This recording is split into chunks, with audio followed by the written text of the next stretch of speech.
अस्सलाम वालेकुम दोस्तों, कैसे हैं आप सब। मैं ज़ुबीना फ़याज़ एक बार फिर आपके साथ। तो शुरू करते हैं परीज़ाद पार्ट 4। उस्ताद मस्ताना अपने मिजाज का एक अलग ही बंदा था। फिल्मों में काम करने का शौकीन। इसे लड़कपन में ही इसके गांव से शहर तो खींच लाया था, लेकिन किस्मत ने अदाकार के बजाय मिस्त्री बना डाला। मगर इसके अंदर का फनकार अभी तक जिंदा था और मस्ताना अभी तक हर नई फिल्म का पहला शो पहले दिन देखने का कायल था। और फिर फिल्म शो से वापसी पर घंटों इसके तबसरे जारी रहते। क्या खाक एक्टिंग की हीरो ने। हाँ, विलन ने फिर भी कुछ रंग जमाया ना मियाँ। मौसीकी का तो बेड़ा गर्क ही कर दिया है इन नए लड़कों ने। और शायरी भी क्या बेहुदा और बकवास हो गई है। तो फला का बाप, तू फलाने का बेटा, भला ये भी कोई शायरी है। शायरी तो तब हुआ करती थी, जाइए आप कहाँ जाएंगे, ये नज़र लौट के फिर आएंगे, तेरे मेरे सपने अब एक रंग है, अजीब दास्तां है ये, कहाँ शुरू कहाँ ख़त्म। वाह वाह, क्या बात थी उस शायरी की। उस्ताद मस्ताना घंटों बोलता रहता और हम सारे शागिर्द चुपचाप उसके तबसरे सुनते रहते। मुझे उस्ताद ने वेल्डिंग प्लांट पर बैठने से पहले एक तवील लेक्चर दिया। देख मियाँ, ये जो आग की चिंगारियाँ हैं, ये आज से तुम्हारे लिए फूल कलियाँ और फुलझड़ियाँ हैं। ये एक आध दिन में तुम्हारे लिबास में हज़ारों नन्हे मुन्ने शगाफ कर डालेंगी। तुम्हारे हाथों और जिस्म के खुले हिस्सों पर अंगारों की तरह बरसकर तुम्हारे सारे जिस्म को दागदार कर देंगी। शुरू में काफ़ी जलन भी होगी, मगर फिर धीरे धीरे ये आग तुम्हारी दोस्त बन जाएगी और तुम्हें इन चिंगारियों की आदत पड़ जाएगी। आग के इन जुगनों से जितनी जल्दी आशनाई हो जाए उतना ही बेहतर है। इनसे बचने की कोशिश करोगे तो काम नहीं सीख सकोगे। मैं उस्ताद को क्या बताता कि जो पहले से जलकर राख हो चुके हो, उनका भला ये भड़कती आग क्या बिगाड़ेगी। और फिर जलन के लिए एहसास जिंदा होने की ज़रूरत है। मुझ जैसे बेहिस्सों के लिए क्या चिंगारी और क्या फुलझड़ी। यूनिवर्सिटी का फाइनल इम्तिहान भी मैंने जैसे तैसे करके दे ही डाला। हालांकि अब मुझे डिग्री लेने में कोई ख़ास दिलचस्पी नहीं थी। इन्हीं दिनों मेरे हम जमातों ने मुझे बताया कि यूनिवर्सिटी के सालाना रसाले में मेरी बहुत सी शायरी को इकट्ठा करके एक ख़ास नंबर भी निकाला गया है। मैंने किसी के हाथ 2 रिसाला मंगवा लिया और एक दिन गैराज में बैठा इसी रिसाले के वरक गिरदानी कर रहा था कि उस्ताद ने मुझे देख लिया और मेरे हाथ से रिसाला झपटकर इस पर एक तायराना सी नज़र डालते ही उसकी आंखें खुली की खुली रह गई। अरे वाह मियाँ, तुम तो शायर भी हो भाई, कमाल है, बताया क्यों नहीं पहले। मैं नज़रें चुरा गया। उसमें बताने लायक क्या था भला। क्या मतलब, तुम शायरी को मामूली बात समझते हो। मुझ जैसों से इसकी कदर पूछो मियाँ। क्या चाव है तुम्हारे लफ्ज़ों में। हर एक मिसरा दूसरे से बढ़कर। उस्ताद ने वहीं बाहर सर्दियों की ढलती धूप में कुर्सी डलवाई और सूरज डूबने से कब्ल वो सब कुछ हिफ्ज़ कर डाला। मैं बहुत देर से लोहे के एक बड़े पटरी नुमा टुकड़े को काटने की तगोदत में उलझा रहा, मगर इस दिन ऐसा लग रहा था जैसे शोले को भी मुझसे कोई बैर हो गया है। जब इंसान का वक्त बुरा हो तो हर चीज़ अपना असर खो देती है। शबनम आग उगलने लगती है और शोले सर्द पड़ जाते हैं।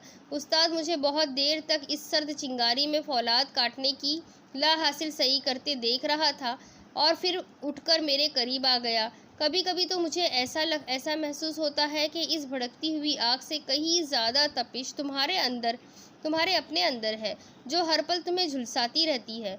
परीज़ाद मियाँ, क्यों अपनी जवानी इन शोलों में राख कर रहे हो। आखिर ऐसी क्या मजबूरी है तुम्हारी। मैंने मस्ताना उस्ताद की आंखों में झांका। पैसा। मुझे लगता है मेरी हर कमज़ोरी, हर ऐब और हर खामी का इलाज सिर्फ पैसा है। उस्ताद मुझे ज़िंदगी में बहुत सारा पैसा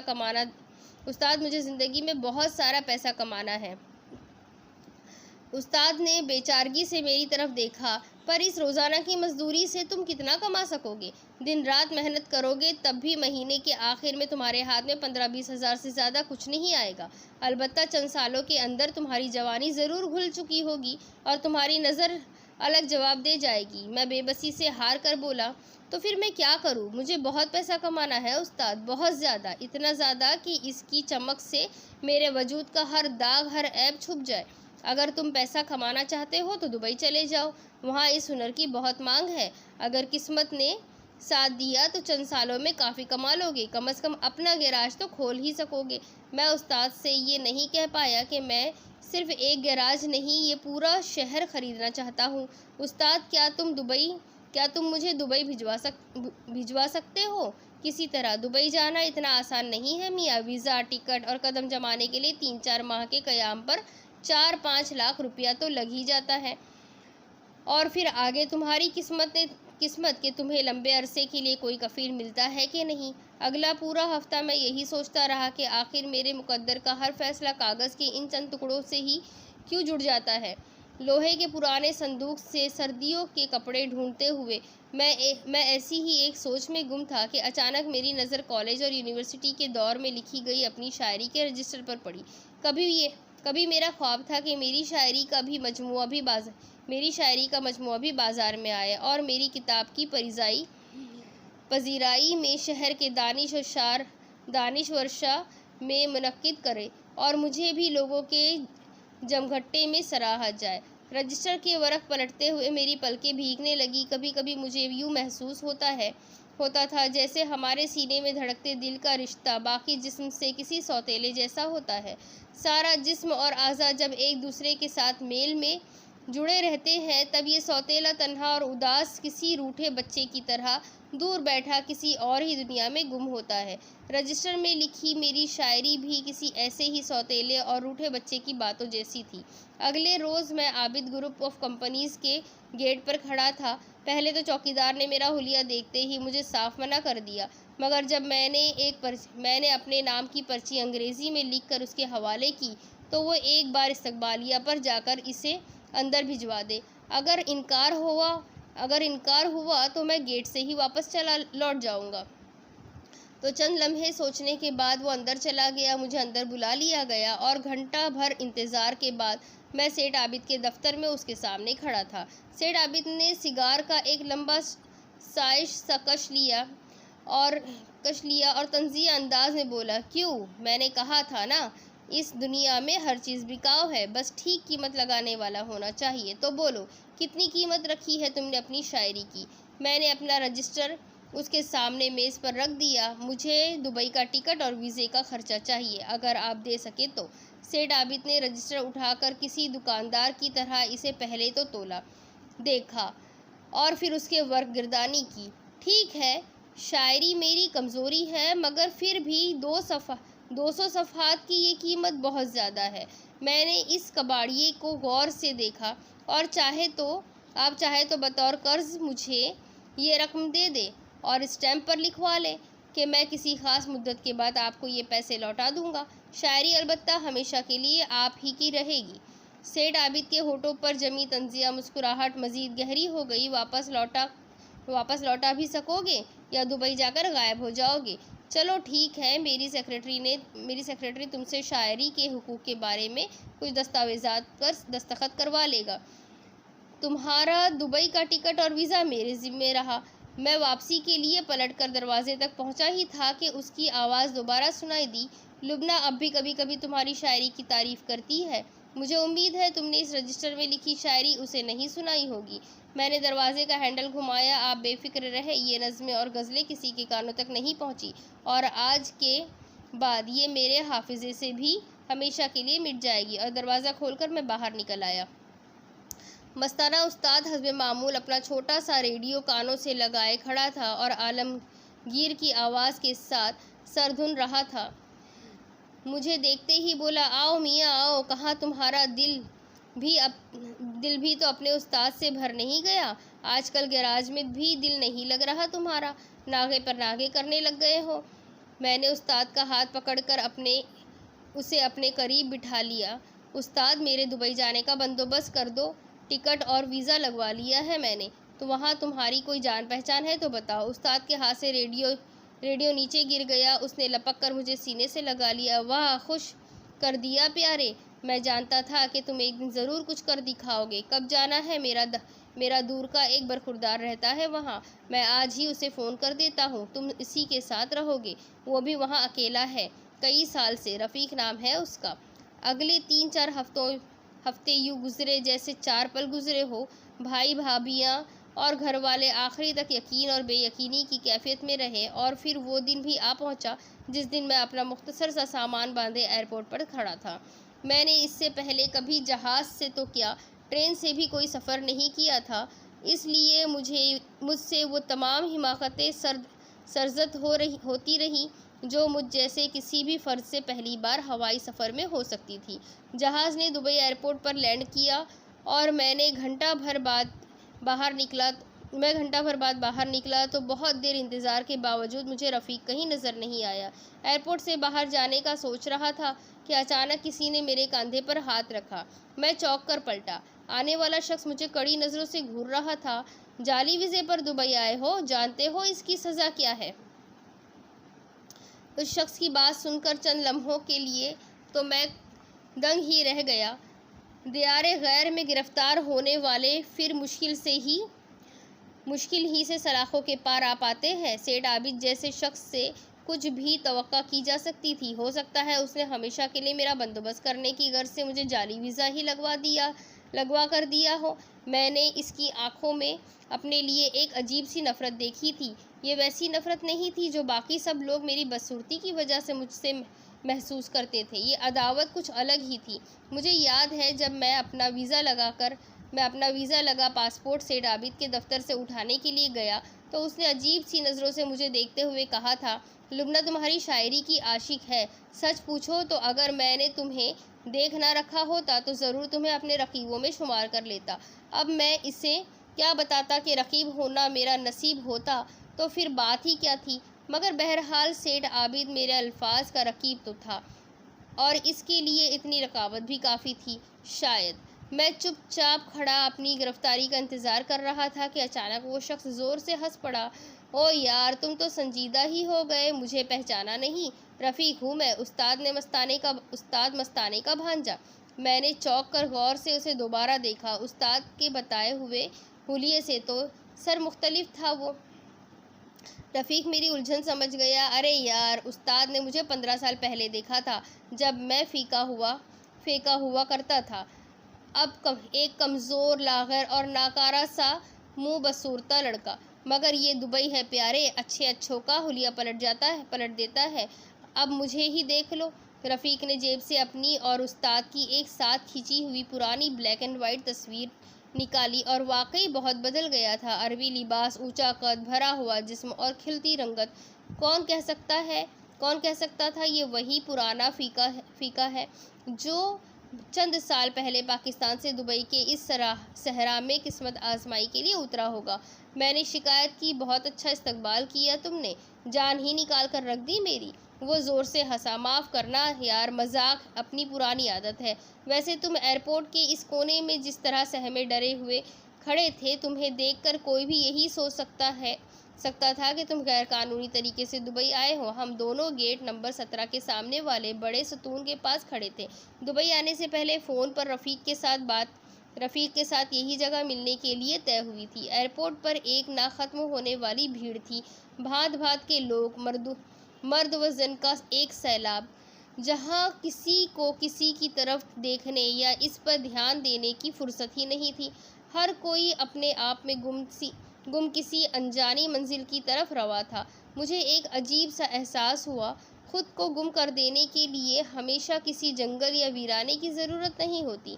इंसानों का हुजूम भी खुद को खो देने के लिए बड़ा कारआमद साबित होता है। रफ़ीक मेरे मना करने के बावजूद मेरा सामान उठाकर एयरपोर्ट से बाहर निकल आया। वो मुझसे उम्र में 3-4 साल बड़ा होगा, मगर इस वक्त मेरे लिए एक मुकम्मल बुजुर्ग का रूप धारे मुझे मुख्तलिफ नसीहतें कर रहा था। यहाँ के अरब बड़े मगरूर और जड़ हैं। उन्हें खुद को दूसरों से बरतर समझने का खबत है, इसलिए इनके मुंह लगने से परहेज़ करना, वरना ये अपने बंदों के कसूर होते हुए भी तुम्हीं को खतावार समझेंगे और अगले जहाज़ में बिठाकर वापस पाकिस्तान रवाना कर देंगे। मुझे भी एक उम्र हो गई इनके नाज नखरे उठाते और इनका खप्त बर्दाश्त करते हुए। गाली इनकी ज़बान पर आते देर नहीं लगती और अपने अलावा दूसरी सभी कौम को ये अपना खादिम तस्वुर करते हैं। ख़ास तौर पर हम मज़दूर तबका लोगों को तो हर पल इनका ग़ुलाम बनकर ही गुजारा करना पड़ता है, लिहाजा दिमाग हमेशा ठंडा रखना। रफ़ीक न जाने क्या कुछ कहता रहा और मैं हैरत से सहरा में सजे इस शहर को देखता रहा, जिसे देखकर न जाने क्यों मुझे पहली ही नज़र में ये एहसास हुआ था कि जैसे चंद बद्दुओं ने सहरा में चलते चलते कुछ देर तमाशे के लिए ऊंची इमारतों और कुशादा सड़कों का ये मेला सजाया है। अभी थोड़ी देर में शाम हो जाएगी तो वो अपने खैमों समेत ये नकली शहर भी उखाड़ कर चलते बनेंगे। जैसे साहिल पर खेलने वाले बच्चे दिन भर गीली रेत से घरौंदे बनाकर उन्हें खुश्क करते हैं और फिर शाम को जब उनकी माएँ वापसी के लिए आवाज़ लगाती है तो जाते जाते पैरों से अपना ही बनाया शहर मस्मार करके चले जाते हैं। मुझे दुबई भी एक ऐसे चंद शरारती बच्चों का बनाया हुआ आर्जी बसा शहर लग रहा था। रफ़ीक मुझे जिस आलीशान और लंबी सी गाड़ी में लिए चौड़ी सड़कों पर तेज़ी से दौड़े जा रहा था, मैंने इस गाड़ी के डैशबोर्ड पर हाथ फेर कर रफ़ीक से कहा, गाड़ी तो बड़ी कमाल है, अपनी है क्या? रफ़ीक ने ज़ोर से कहकहा लगाया, फ़िलहाल नहीं, मगर एक दिन अपनी भी हो जाएगी। मेरे मालिक की गाड़ी है ये, हम तो सिर्फ ड्राइवर है, मालिक की ड्राइवरी करके रोज़ी रोटी कमाते हैं। गाड़ी मुख्तलिफ रास्तों से होती हुई किसी रिहायशी इलाके में दाखिल हो गई, जहाँ ऊंची ऊंची इमारतों में बहुत से छोटे फ्लैट्स भी बने हुए थे। रफ़ीक इसी इलाके में रहता था। हम इसके छोटे से मगर साफ़ सुथरे फ्लैट में दाखिल हुए तो उसने फ़ौरन चाय का पानी चूल्हे पर चढ़ा दिया।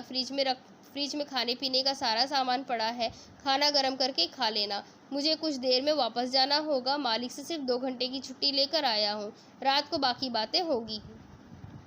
रफ़ीक लपक झपक के पूरी चाय की प्याली 2 घूंट में हलक से उतार कर वहाँ से चलता बना। बहुत खुले दिल का था रफ़ीक, बिल्कुल उस्ताद मस्ताना की तरह। मुझे वो सब याद आए तो मैं एकदम उदास हो गया। मैंने ज़िंदगी में कभी घर से बाहर और इतनी दूर वक्त नहीं गुजारा था। हम इंसान भी कितने ज़ोद फरामोश होते हैं। ज़रा सी दूरी हमें माजी का हर अज़ाब भुला कर फिर उसी माजी को याद करके आहें भरने पर मजबूर कर देती है। जब मैं अपने घर में था तब भी मैं वहाँ कौन सा अच्छे से दिन देखे थे, मगर आज चंद हज़ार मील का फासला तय करते ही मुझे उसी घर और अपनी गलियों की याद सताने लगी थी, जहाँ मुझे हर पल किसी नई ज़िल्लत का सामना रहता था। जब एक दिन हमें ये सब कुछ छोड़ ही जाना होता है तो फिर हम इन दरो दीवार रिश्तों दरख्तों और आसपास के माहौल से इतना जुड़ क्यों जाते हैं कि ज़रा सी दूरी खुद हमें तोड़ कर रख देती है। ये दुनिया अगर आर्जी पड़ाव है तो अपने साथ आर्जीपन का एहसास लेकर क्यों नहीं आती। अगले 1-1.5 हफ्ते में रफ़ीक ने भाग दौड़ करके मुझे एक तामीराती कंपनी के ज़रिए काम पर लगवा दिया। फ़िलहाल मेरे पास 3 माह का काम करने का वीज़ा था, मगर रफ़ीक ने वादा किया था कि वो अपने मालिक से मेरी सिफारिश करवा कर उसे साल भर के वीज़ा में तब्दील करवा देगा, और अगर मैंने मेहनत और ईमानदारी से अपना काम जारी रखा तो इस मुद्दत में साल ब साल तौसी भी होती रहेगी। मुझे एक ज़ेर तामीर इमारत की 15वीं मंजिल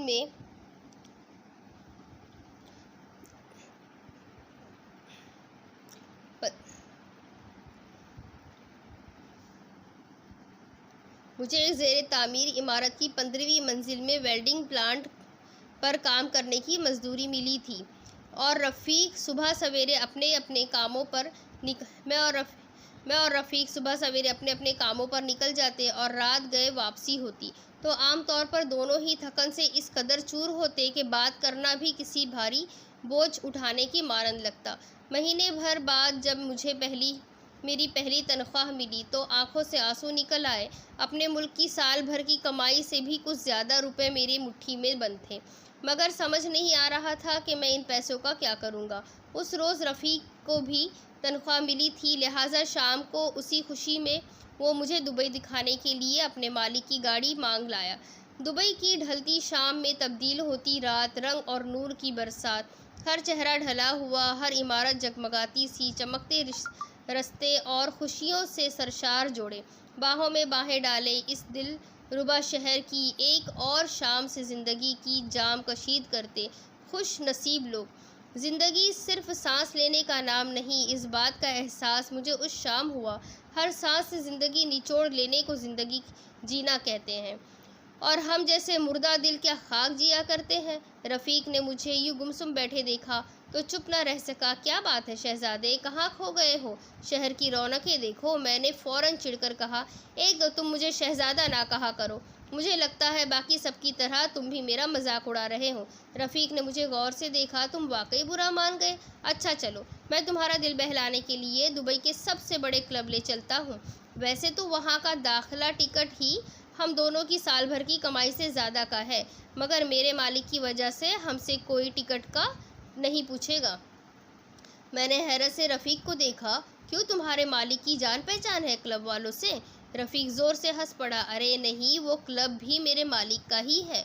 ना सिर्फ ये क्लब, बल्कि ऐसे न जाने कितने क्लब और होटल्स हैं मेरे मालिक की कंपनी के पास। कोई हिसाब नहीं है उसकी दौलत का। कहते हैं कि आज अगर वो अपना हर काम और हर कारोबार बंद करके हाथ पर हाथ रखकर भी बैठ जाए और आइंदा सारी ज़िंदगी रोज़ाना लाखों दरहम उड़ाता रहे, तब भी उसकी नस्लें ताक़यामत ऐश करती रहेगी। रफ़ीक अपने मालिक के बारे में बताता रहा और गाड़ी साहिल के किनारे दौड़ती रही। एक अजीमुल शान क्लब में दाखिल हो गई। मेरे लिए ये सब कुछ एक तिलिस्म जैसा था। कई मंजिला इमारत के लिए हर मंजिल पर कार पार्किंग बनाई गई थी और हर मंजिल किसी अलग खेल या तफरीह के लिए मखसूस थी।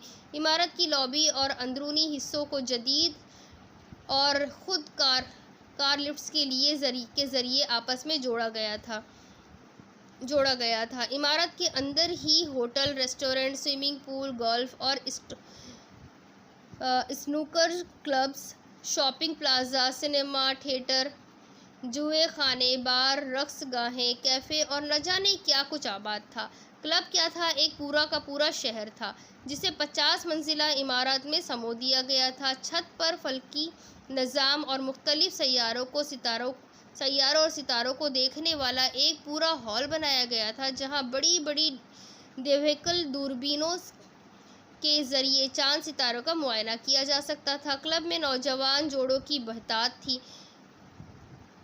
पब और बार इतने पुरहुजूम के तिल धरने को जगह थी। जुए खानों और बड़े कसीनों के बाहर इंतज़ार करने वालों की लंबी कतारें हाथ में टोकन लिए खड़ी थी।